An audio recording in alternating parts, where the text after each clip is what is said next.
The generals planned the apocalypse. How military strategists designed the bloodiest conflicts in history. I'm Soldier Petr, and I'll show you the men who literally planned the apocalypse. The generals of 1914 were not mindless soldiers. They were brilliant strategists who devised the most efficient ways to kill millions of people. And the most terrifying part, everything worked exactly according to plan. Schlieffen, the plan, the German obsession. Alfred von Schlieffen, the most dangerous strategist in Europe. In 1905, he devised a plan meant to solve Germany's two-front problem with a single blow. The plan is brilliant in its brutality. Ignore Russia, concentrate 90% of the army in the west. Break through Belgium into France, encircle Paris within 40 days, then quickly shift east against Russia. Give me 40 days in France and I will win all future wars, Schlieffen promises. But there's one problem. The plan requires attacking Belgium. That will bring Britain into the war. Schlieffen waves it off. The British will come one way or another. Isn't a quick war with Britain better than a long one without them? Do you see the logic here? German General XVII wants a bigger war because he believes he can win it faster. Plan 17. French suicide. Ferdinand forced Joseph Joffre, French generals with their own obsessions. Their plan. Attack, attack, attack. Plan 17. Ignore the German defense. Concentrate everything on attacks through Alsace-Lorraine. Straight into the heart of Germany. L'attaque and outrance. Attack to the extreme. The French believe that élan vital, fighting spirit, will defeat German machine guns. That red trousers and bayonets will triumph over steel and gunpowder. General de Castelnau says, we will not defend ourselves, only attack. Joffre adds, the Frenchman does not know defense. It is military madness. An attack against machine guns and modern artillery borders on suicide. But the French generals think it's 1870, not 1914. The Russian steamroller, size instead of brains. Alexei Brusilov, Alexei Kuropatkin. Russian generals with a single strategy. Numerical superiority. The Russian plan is simple. Mobilize everything. 8 million men. Divide into two armies. One for the Germans, the other for Austria. Power is in numbers. Germany has 80 million people. We have 160 million. The math is clear, says Tsar Nicholas. But the Russian generals ignore one thing: quality. Their soldiers are poorly equipped. Worse, led.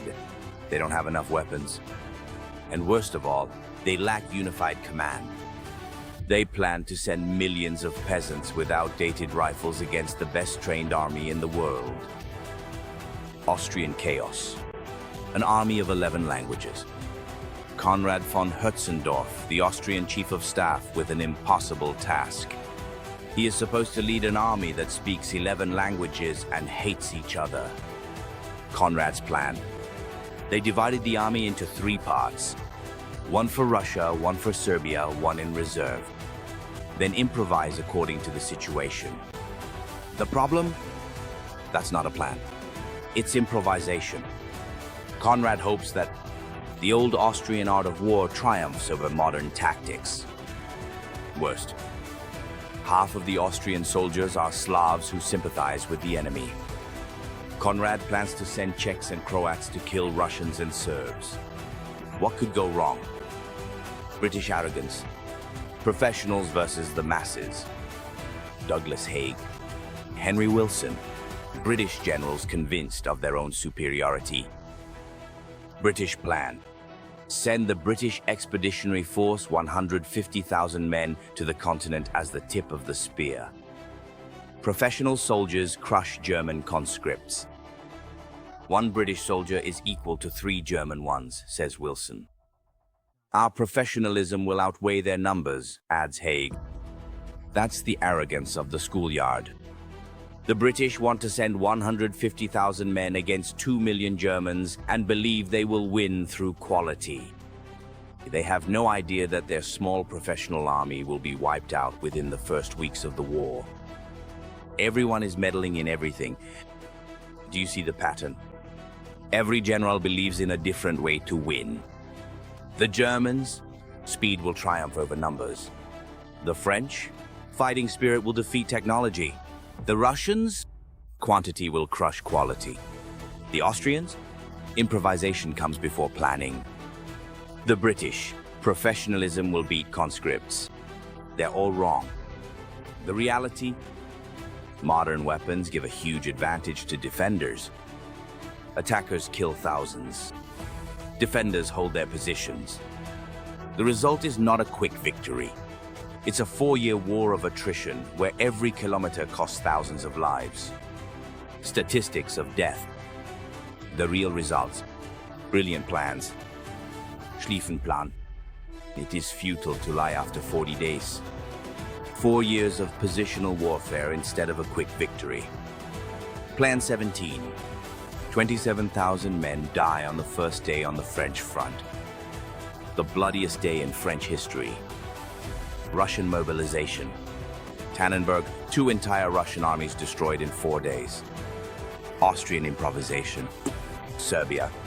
A small country repels a great power 3 times. British professionalism. The professional army is practically wiped out in 3 months. The generals managed to plan perfect defeats for all sides at once. You can't learn from hindsight. The First World War proves it. The most dangerous people aren't stupid generals. They're smart generals with bad assumptions.